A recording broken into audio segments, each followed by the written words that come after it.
loolu di yàlla tere. nee na da ngay mujj rek un jour yàlla daal di yëkkati mbalaanu sutura ba ma la sàngoon. ba mu sa mbërtaloon sa kaw. bu ko defee nit ñi dañuy gis lu ñaaw a ñaaw loo xam ne moo gën a ñaaw. yow la nga doon wax di ko sikkal nit ñi. à telle enseigne que dañu mujj fàtte sax yow la nga doon sikkale nit ñi. moo tax nit ku baax. du wax lu ñaaw. mën naa gis lu ñaaw. waaye da koy jéem a régler positivement. da koy def ci sutura. waaw yàlla dafa bokk ci sutura ci turam boo xam ne sax. dafa mu ngi yaa Sattaar. waaw l'individu humain n'a pas l'apanage de juger de la valeur d'un individu. On peut juger des faits. Mais il ne faut pas juger de la valeur d'un individu. Parce que l'individu, en droit dañ lay wax ne que l'individu humain il est sacré. L'être humain est un être sacré qui a une dignité morale et physique. Donc l'attitude c'est la réponse que tu donnes à la vie. L'attitude aussi c'est ce qui te permet d'avancer. Attitude, par exemple dans le cadre de la gestion des ressources humaines. mooy xool ci wàllu recrutement. boo jëlee ñaari nit yoo xam dañoo bokk compétence. par exemple yow macha allah. tel que je te connais. un communicant un spécialiste de la communication de l'information ma xam say compétences. ma gis keneen koo xamante ni vous êtes de la même école. ngeen a jàngaloo ngeen di posture presque vous avez presque bien vrai que yàlla sàkkul lu tolloo. mais mun ngeen méngoo doon ay naataangoo. mais bu kooku toogee yow nga toog. te yow ma xamee la une attitude positive. mais man damay am penchant ci yow. parce que dama naan borom attitude bu positive bi. quand on sait que dans les organisations. li ëpp ci liggéey bi. li tax ñu naan communication la c'est parce que la communication aide à la résolution de problèmes.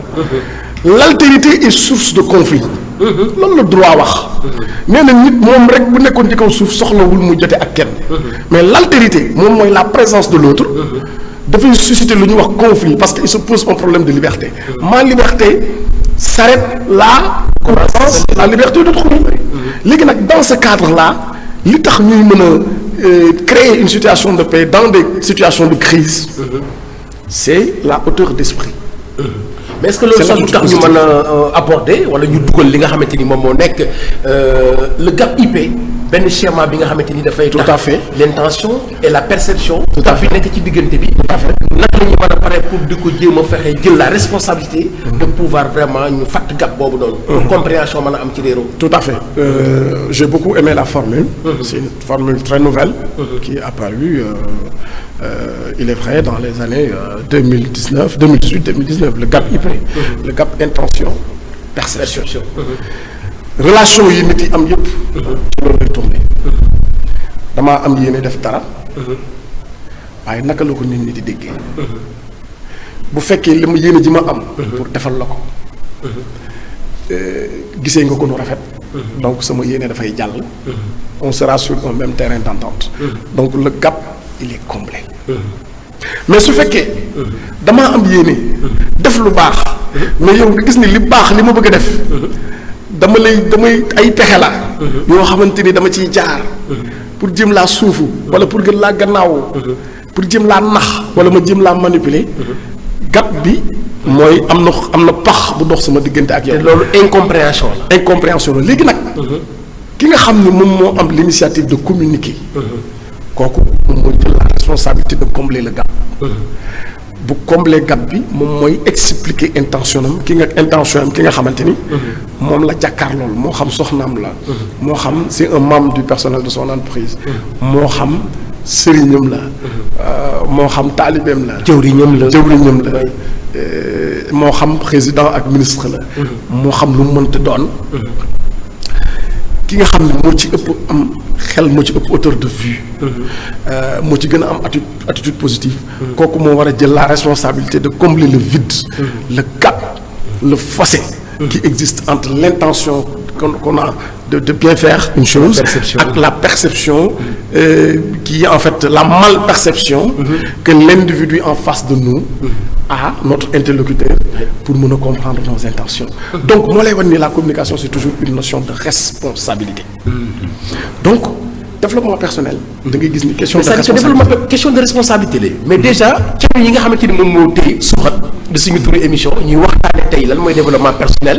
ci na muy jógee ci les ordres de réalité les 5 ordres de réalité ba ñu dugal ba ci li nga xamante ni moom mooy réussite fi nga xamante ni fa la ñuy dugg léegi nii mooy ginnaaw xam-xam. dañuy ñëw ci li nga xamante ni moom mooy communication. kàllaame ñu ñëw ci action. mais instant bi ñu ngi toll ci jikko. mais ci jikko bi ñu toll sax dañuy gis ni que communication daf ci duggaat. jikko bi ñu toll léegi da ngay gis ni que action daf ci duggaat. mais jikko bi ñu nekk da ngay gis ni que li nga xam mooy xam-xam da cee delluwaat. da ci duggaat maanaam juróom yooyu yëpp benn bu ci nekk dafa dugal ak sama. c'est-à-dire que dafa mel ni kër la.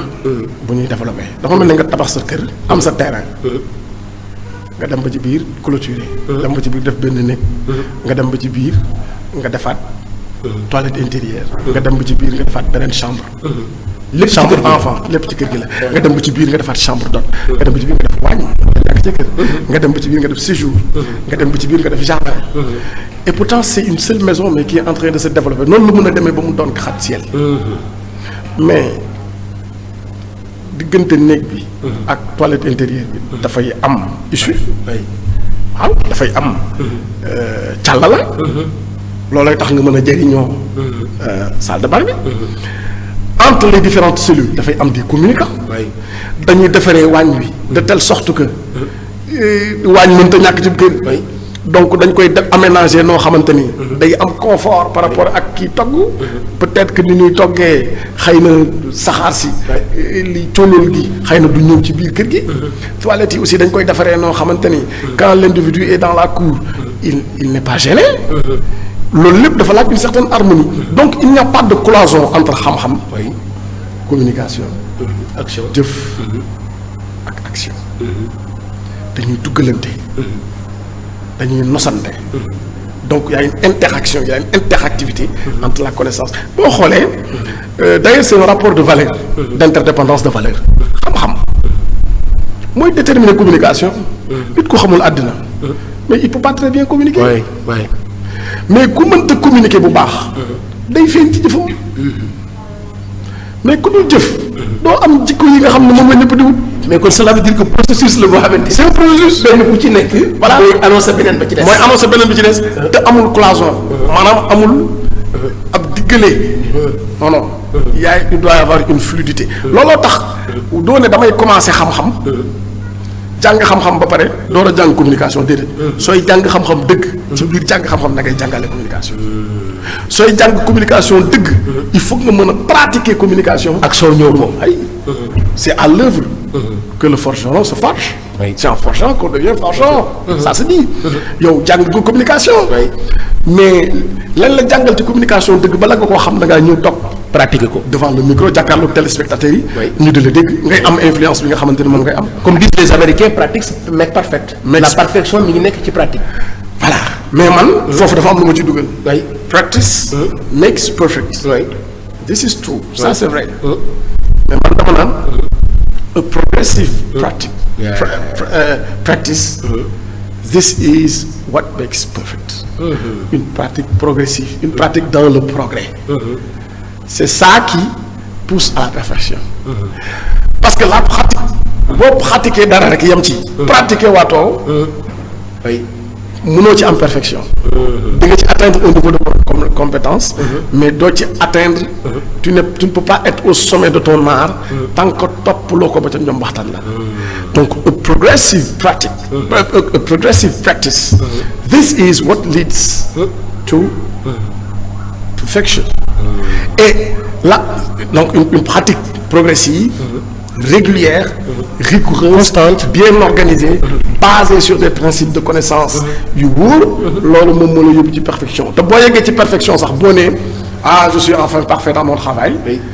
da nga c'est comme si tu es assis sur une mine antipersonnelle. d'ailleurs dañuy wax sax la mine antipersonnelle la première mine antipersonnelle de la réussite. on aura l'occasion dans des émissions d'étudier les mines antipersonnelles contre la réussite. la première mine antipersonnelle contre la réussite xam nga mooy lan.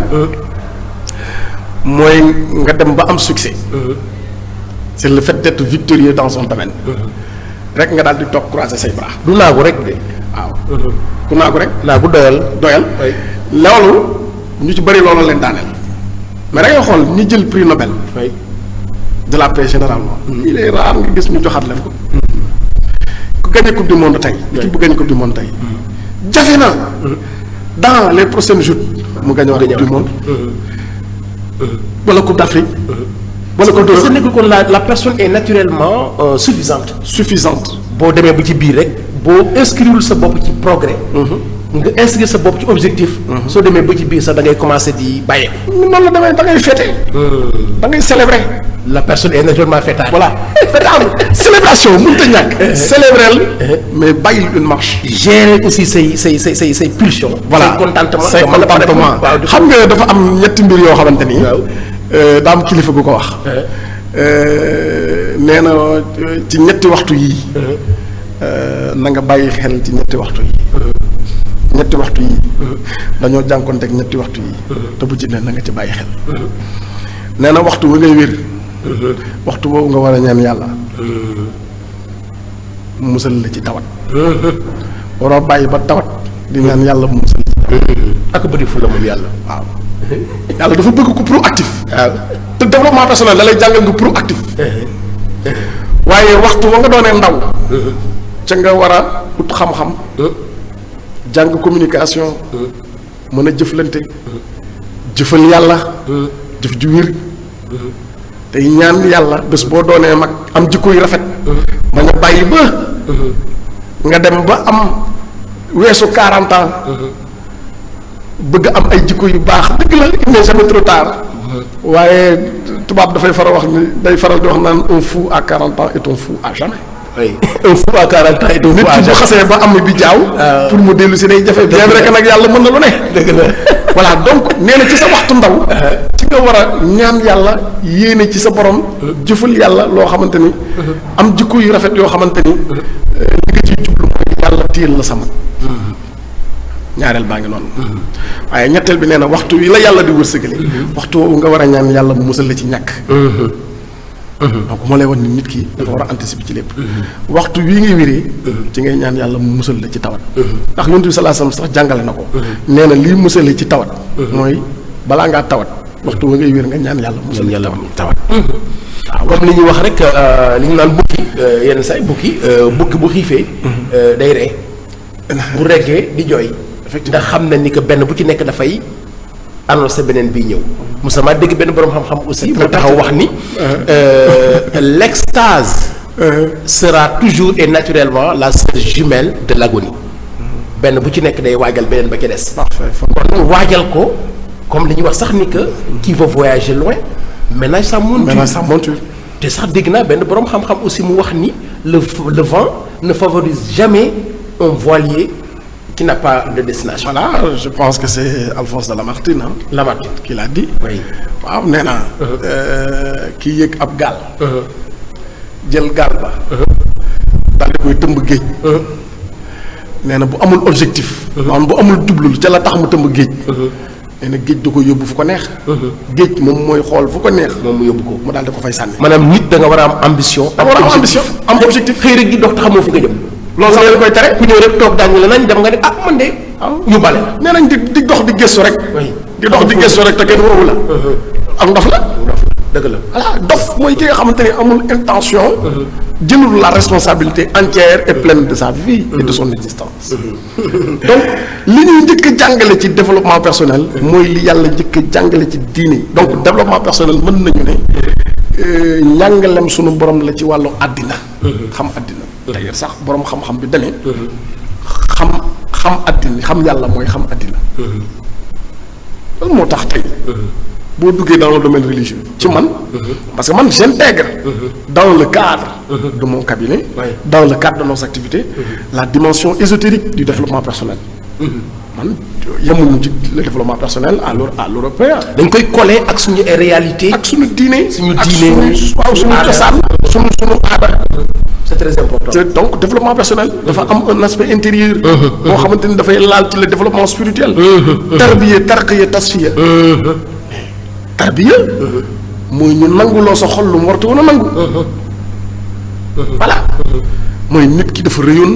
il était égoïste. dégg nga il est imbu de lui-même. bëggalul kenn lu baax. égocentrique bu sañoon moom rek mooy am lu baax. kon matière de développement personnel dafay dindi jikko yooyu yëpp ci nit. dafay dindi jikko yooyu ci nit. à un certain degré. ndax dafa am ñoo xam ni développement personnel li ñu ko jàppee mooy dañ ko jox uniquement un aspect matériel et mondain. yamale ko ci àddina. mais développement personnel ci sunu kilifa yi nga xamante ni. waaw ñoom dañoo am cërug yàlla. ñoom dañ lay développer